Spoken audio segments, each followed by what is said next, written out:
अस्सलाम वालेकुम नाज़रीन। पिछले कुछ सालों से पाकिस्तान में एक ही बात चल रही है, सोलर। हर कोई अपने घर की छत पर सोलर पैनल्स लगवा रहा है इस उम्मीद में कि बिजली का बिल ज़ीरो हो जाएगा। लेकिन ये ज़ीरो बिल का वादा सिर्फ एक ख्वाब है या रिवोल्यूशन के पीछे कोई नया स्कैम छुपा है? 2026 में पाकिस्तान का सोलर ड्रीम क्या सच में पूरा हो रहा है या हम एक नए धोखे का शिकार हो रहे हैं? आज हम वायरल वाइब ऑफिशियल पर इसका कंप्लीट एनालिसिस करेंगे। तो पहले बात करते हैं, क्या ये सोलर का जुनून पाकिस्तान में इतनी तेजी से क्यों फैला?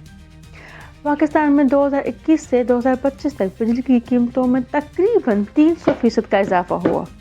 आम आदमी की कमर टूट चुकी थी, गर्मियाँ लंबी होती जा रही थी और बिजली का कोई हाल नहीं था। बिजली से ज़्यादा लोड शेडिंग थी। ऐसे में सोलर एक उम्मीद की किरण बनकर आया। कंपनीज ने एड चलाई, बिजली बिल ज़ीरो, अपनी बिजली खुद बनाओ। लोग अपना सोना बेचने, अपनी ज़मीन गिरवी रखने पर मजबूर हो गए सोलर लगवाने के लिए। और शुरुआत में कई लोगों का बिल वाकई कम हुए, लेकिन क्या ये अच्छे दिन हमेशा चलते रहे? यहाँ तक तो सब ठीक था। असली मसला शुरू तब हुआ जब नेट मीटरिंग की पॉलिसीज़ में चेंजेस किए गए। याद है जब आप एक्स्ट्रा बिजली ग्रिड को बेचते थे तो आपको क्रेडिट मिलता था। अब 2026 में उस क्रेडिट का रेट काफ़ी कम कर दिया गया है। और तो और आप पर नए फिक्स्ड चार्जेस और ग्रिड एक्सेस फीस लगा दिए गए हैं। लोगों ने लाखों रुपए लगाकर सोलर लगवाए थे इस उम्मीद पे कि उनका बिल ज़ीरो होगा, लेकिन अब जिन लोगों का बिल पहले 500,000 रुपये आता था वो फिर से 5,000 8,000 रुपये तक आ चुका है। ये तो ज़ीरो बिल नहीं, ज़ीरो एक्सपेक्टेशन जैसा लग रहा है। तो सवाल ये है, ये पॉलिसीज़ बनाता कौन है और इनका मकसद क्या है? क्या ये वाकई ग्रिड को स्टेबल करना है या फिर सिर्फ आम लोगों की जेब से और पैसा निकालना है? जहां हम दुनिया की बाकी मुल्कों को देखते हैं जहां सोलर एनर्जी तेज़ी से फैल रही है, वहां की हुकूमतों ने अपने सिटीज़न को इंसेंटिव्स देते हैं। जर्मनी हो या ऑस्ट्रेलिया, वहां नेट मीटरिंग की पॉलिसी साफ और आम आदमी के हक में होती हैं। पाकिस्तान में हम ऐसी पॉलिसीज़ क्यों नहीं बना सकते? लेकिन दोस्तों, सवाल ये है कि हुकूमत अचानक सोलर के खिलाफ क्यों हो गई है? इसका जवाब छुपा है कैपेसिटी चार्जेस में।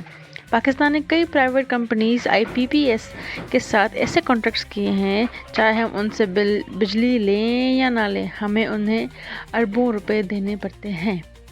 अब जब सोलर पर शिफ्ट हो रहे हैं तो ग्रिड की बिजली कम इस्तेमाल हो रही है, ग्रिड को नुकसान हो रहा है, लेकिन IPPs को तो पैसे देने हैं।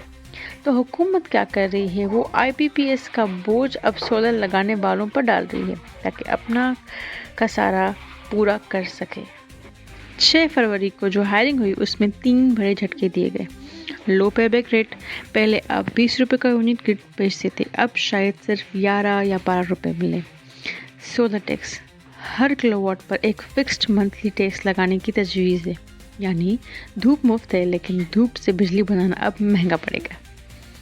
सेक्शनाइज्ड लोड लिमिट, अब आप अपनी मर्ज़ी से बड़े सिस्टम नहीं लगा सकेंगे, हुकूमत डिसाइड करेगी कि आप कितने पैनल्स लगा सकते हैं। तो क्या सोलर लगाना अब बेफ़ायदा है? नहीं, सोलर अब भी फ़ायदेमंद है क्योंकि बिजली की रेट मज़ीद बढ़ेंगे, लेकिन ये सक्सेस तभी होगा जब आप बैटरी ऑफ ग्रिड पर शिफ्ट होंगे। अगर आप ग्रिड पर डिपेंड करेंगे तो पॉलिसीज़ आपको भी ज़ीरो बिल तक नहीं पहुंचने देंगी।